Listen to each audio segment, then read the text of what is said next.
matchup between the New York Giants and the Philadelphia Eagles. On the return now, it's Josh Huff. And he'll get across the 20 before he's brought down at about the 23-yard line. And now it looks like he's in some discomfort after being tackled at the end of that return. While the trainers take a look, we'll step aside.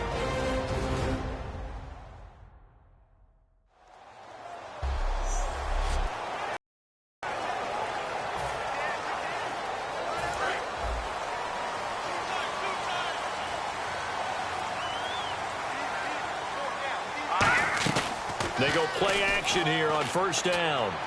He's got the hook up here to Deshaun Jackson. That one goes for 24 yards. Okay, what can't Deshaun Jackson do? All right, we know about the catches. We just saw another one there. Also gets involved in the return game. And he can break big plays like that. We've seen him do it throughout his NFL career. We have. What are you thinking of anything in particular? Yeah, I'm still remembering a certain Giants punter not following orders. And Deshaun Jackson made that big-time return all the way back for a game winner in that one. I still remember seeing the looks of disbelief on the Giants sideline. Now the first carry for LaShawn McCoy. And he's going to fight his way forward here for a modest gain. They get 6 here after the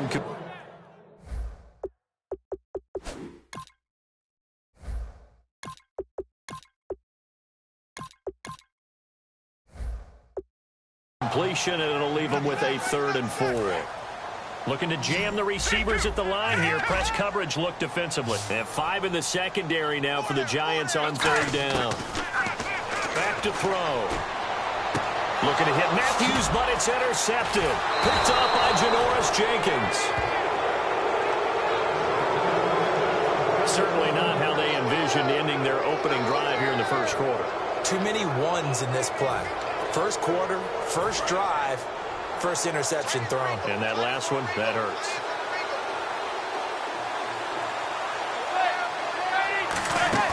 So after the INT, it's Manning. Oh, he's going to take a shot right away. That's caught inside the 20. Touchdown, Giants. Cole Beasley, 65 yards. And the Giants are going to take a first quarter lead. Partner, one of the cardinal rules of defense is that if you're in position to make a tackle, you need to make it. Well, and if you can't make the tackle before that, you just got to knock that ball down, right? Yeah, something has to happen because we saw the end result there. Missed tackle, he goes all the way and takes it for a touchdown. Josh Brown now for the point after. It's up, it's good, and the Giants have a 7-0 lead.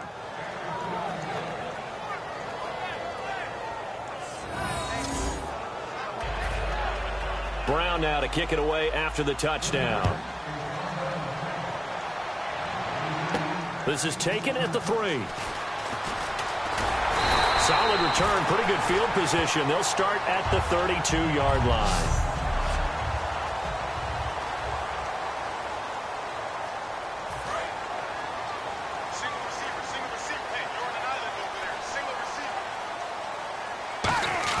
Trying to shake off the interception. He'll look to throw. Eluding the pressure right. And it pops free. The collision there jarred the ball loose and brings up 2nd down.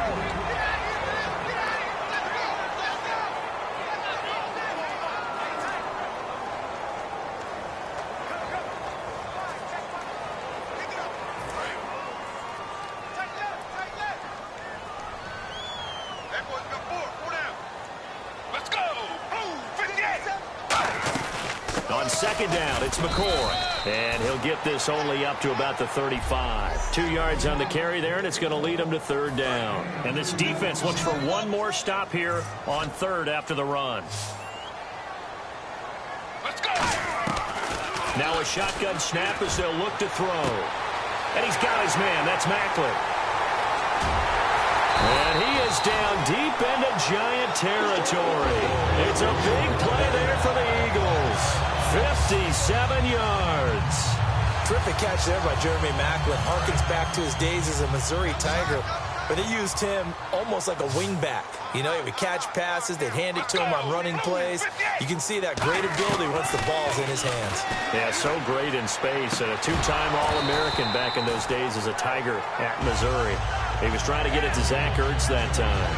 And it's second down. After all the preparation, all the practice, a play like that will absolutely break your heart. They had everything they wanted, just unable to complete it. In the end zone, a big-time job. This give is to McCoy. And this play doesn't go anywhere. Backwards, losing yardage to the 11. So he loses 3 yards there. Now third down.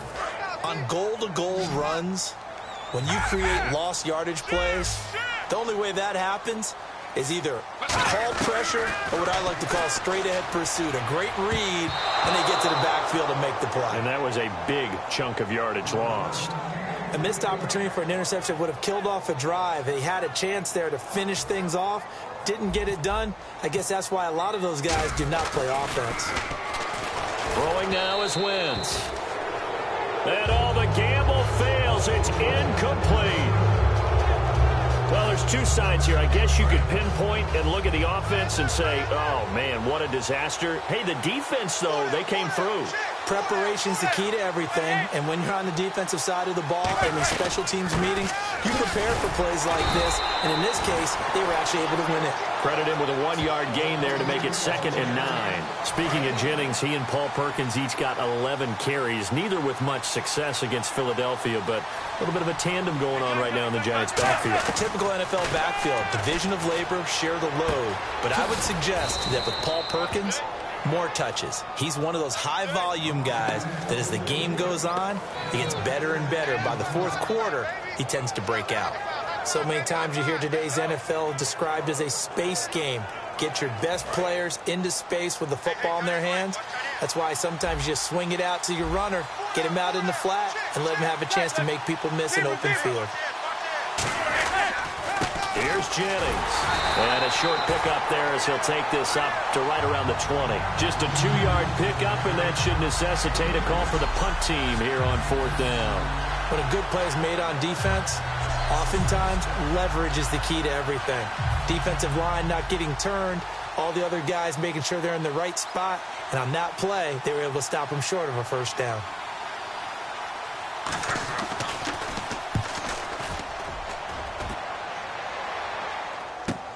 Now Sproles.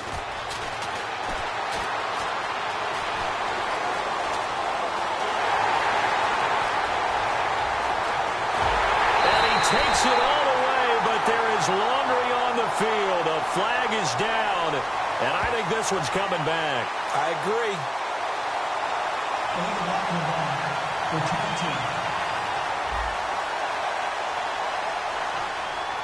Automatic first down.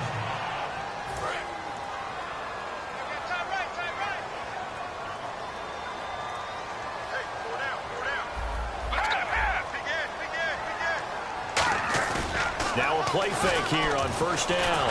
Under a heavy rush, and down he goes. It's the big offseason signing from Miami, Olivier Vernon. In there to drop him, and it'll be a loss of about 8.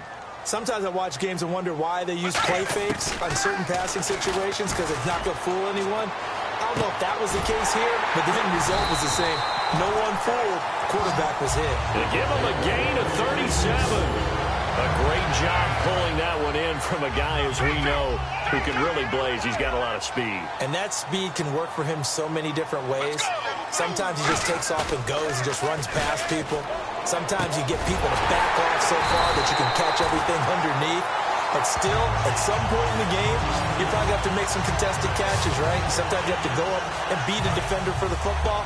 He has that in his arsenal as well. Showed it right there. And when an offense is doing a nice job selling the play-action pass, a lot of responsibility shifts to the linebackers. They're the ones that have to determine run or pass and get to the proper places on the field. That's caught at the 1. That's going to go as a loss of a yard, and it'll be second down. A little risky there when you roll out of that pocket right like he did. You complete the pass, but you don't get anything out of it. But how many times have we seen when a quarterback exits out of the pocket, doesn't matter whether they go left or right, the defense loses its leverage, right? There's a little chaos back there, and receivers come open. Great discipline on that play. They didn't let that happen and held it to no gain. And back at the 8 now. 3rd and goal. Back live with Charles Davis. I'm Brandon Gaudin. It's the Eagles with the ball here to begin quarter number 2. And they'll come up looking to keep this drive moving. An extra defensive back on the field here for 3rd and goal. He'll look to throw. And he's going to be dropped. Back at the 15-yard line. It's JPP, 7th-year man Jason Pierre-Paul with a big-time sack on 3rd down. And it'll be a loss of 7. The offense stays out there. A big challenge here from this far back, but they're going for it on 4th and goal. He'll drop to throw. Into a double team, and it's intercepted. Picked off by Cooper Taylor. And a short return will be stopped inside the 10 at the 8-yard line. The Giants offense now, they get ready to head back on the field. And last time they were very fortunate, this offense. They went for it on 4, turned it over in their own territory, but the other guys held up. They didn't give up any points. So how about the guy with the number 1 headset on the sidelines, the head coach? That was planned going into it, not necessarily to not get the first down or to have the defense have to hold up. But he trusted his defense. Trusted his defense very much, and I think that's how he's going to play this game. Go for it, be aggressive, because I've got the wild bunch backing me up over here on my own sideline. Now we'll see what his offense can do. And he will lose yardage and be backed up to the 24. It's a loss of 2 there, bringing up 2nd down. The defense won that play so fast that I think if the running back even had time to notice if anyone was there, it was just a blink of an eye, and there was a loss on the play. To throw, it's Manning surveying the field. And I think that one might have been intercepted, but he will be ruled out of bounds. So this will go only as incomplete. I think when they get back in the huddle, the question will be, why did you throw that one? The coverage was incredible all over him. The only thing he didn't do after he caught the ball as a defender was get his feet in bounds. That should have been a turnover. Throwing is Manning, finding time. A dump off to Vereen. And brought down, but the juke, the very nice juke, gives him the first down yardage there. I feel like Eli Manning has just gone from downfield bomber to a guy who can complete everything. He can hit him underneath now, can't he? Yeah, we just saw that there with that pass completion. The maturity of a veteran, taking what the defense will give him. Now Manning. And here the hook up good to Victor Cruz.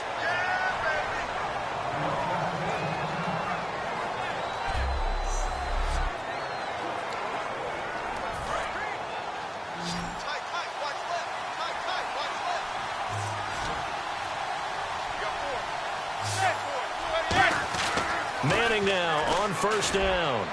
He gets this one to Dwayne Harris. And all the way in. Touch.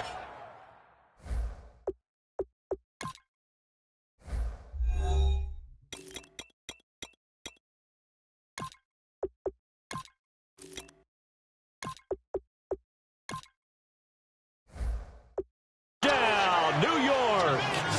Dwayne Harris, 41 yards. And the Giants are able to grow their lead. And on that one, able to catch it, also able to have the wherewithal to take it in for the score. And how about the phases of a successful catch and a completion of a play? Look the ball in, secure the catch, and then, of course, the run after the catch that ends up in the end zone. Fielded about a yard deep. And he'll take it a yard or so past the 20, call it the 20. Back out now come the Philadelphia Eagles, and we noted earlier they're 4-4. It's interesting, they started 3-0, a couple great wins in there, one over the Steelers, but now they've lost 4 or 5. What do you make of this team? I still think this is a very good, much improved Philadelphia team over last season. I think that they can do things on offense that they couldn't do before just by style. And defensively, they're much more rested, so they play better. But they're in a really tough division. Going into last weekend, every team in the NFC East was above 500, the only division in the NFL that could boast that number. And that one falls incomplete. Looked like he might have had position there, but he couldn't hold on it at 2nd down. And when all else fails as a defender, when you're not there in the coverage, Your best friend is exactly what we saw there. A big play shot taken by the offense. Unfortunately, it ended in a big drop. Second down now after the incompletion.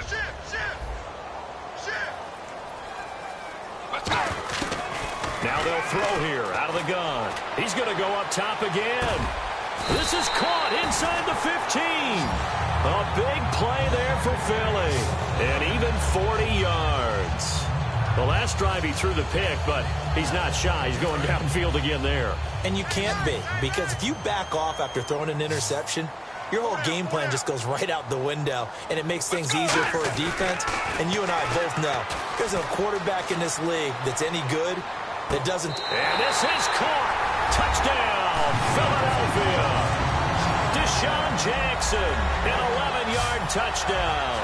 There the Eagles are to throw the football. And how about how he ended it? Boy, he had some zip on that throw. Yeah, it doesn't hurt to have an arm like that. Results in the touchdown here. Great play offensively.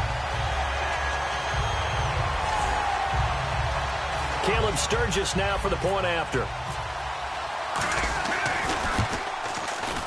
And oh my goodness, this is nowhere close. Well to the right and no good.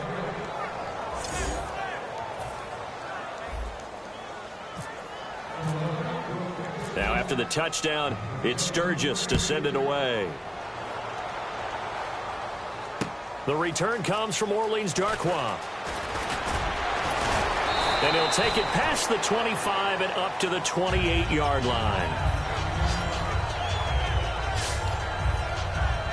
And now out come the Giants. And that recipe on their last drive that resulted in a touchdown looked pretty good, so they'll be hoping to do that once more. And it takes me back to when we sat with the offensive coordinator and the head coach. They felt pretty good about their game plan and thought there were some holes in the defense, and they exploited them the last time out. Let's see if they can come back and put together a similar drive. And we'll see if they can do just that. Completion was given up, but that's why you play zone defense, so that you can have people around the ball when it's caught, and you don't give up much run after the catch.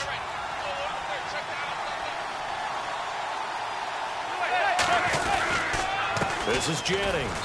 Found a little room there as he's up to about the 37. Call it a gain of 4 there, so it sets up a big play here. 3rd and a yard. So they run it on 2nd down. Now let's see what 3rd down brings here for the offense. We always like to talk about defense in terms of levels. 1st level defensive line, 2nd level linebackers, 3rd level defensive backs. On that run, that was what we call a 1st level run, and it was stopped by a 2nd level player. 3rd and 1, partner. No need to be fancy there. Just use some force and move forward and pick up the 1st down. Now a play fake here on 1st down. He's got time in the pocket. Complete. Richardson has it. Touchdown, Giants. Paul Richardson. 60. Now Brown to add on the extra point. It's up and good, and that'll make the score 21-6.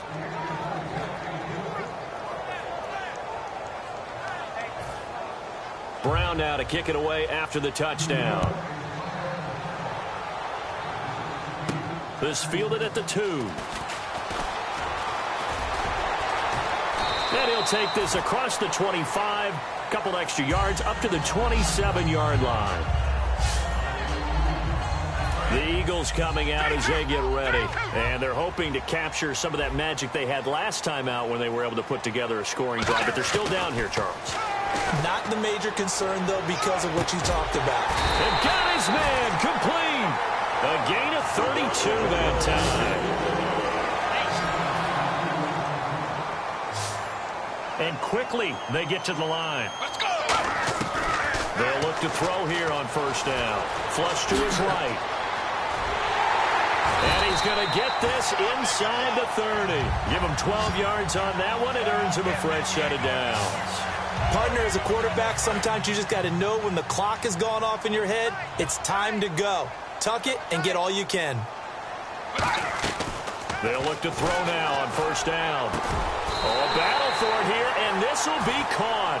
A really nice pickup of 14 yards, and it moves the sticks. Boy, it was a good week for Stanford tight ends. Austin Hooper, Levine Toilolo got into the end zone for Atlanta. And Zach Ertz, he had a great game for Philly. And these guys stick together as a fraternity, too. I had a game a few weeks ago and saw Zach Ertz, and he started asking me questions about the other guys. Have you seen this guy? Have you seen that guy?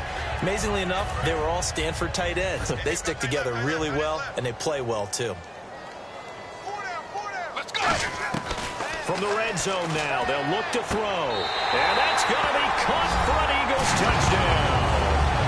Reuben Randall, a 14-yard touchdown. And the Eagles get a score closer. I think everyone in the league talks about finishing, don't they? Doesn't matter whether it's a quarter, a half, a game, a series, whatever. But they're finishing the first half in fine style, putting that one in the end zone. They did. They didn't leave much time on the clock either. Well done. Now Sturgis on to add the extra point. And again, it's no good.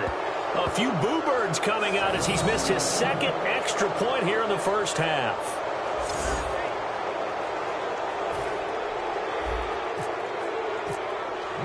Now after the touchdown, it's Sturgis to send it away.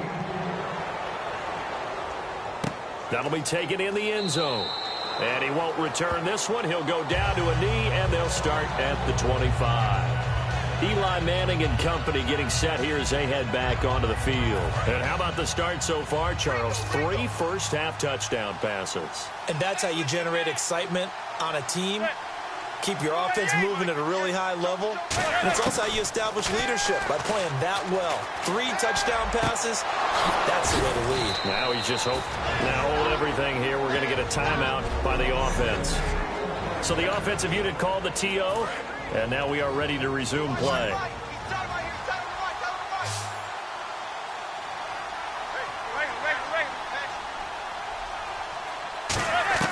Manning now on first down. And he'll be hit as he releases it, and that'll fall incomplete.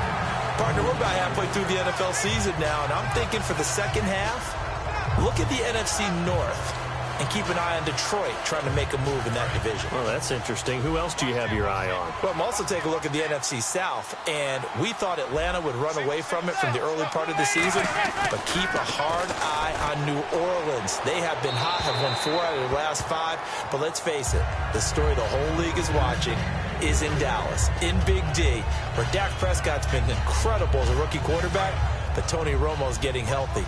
Will they make the move back to Romo before the year is out?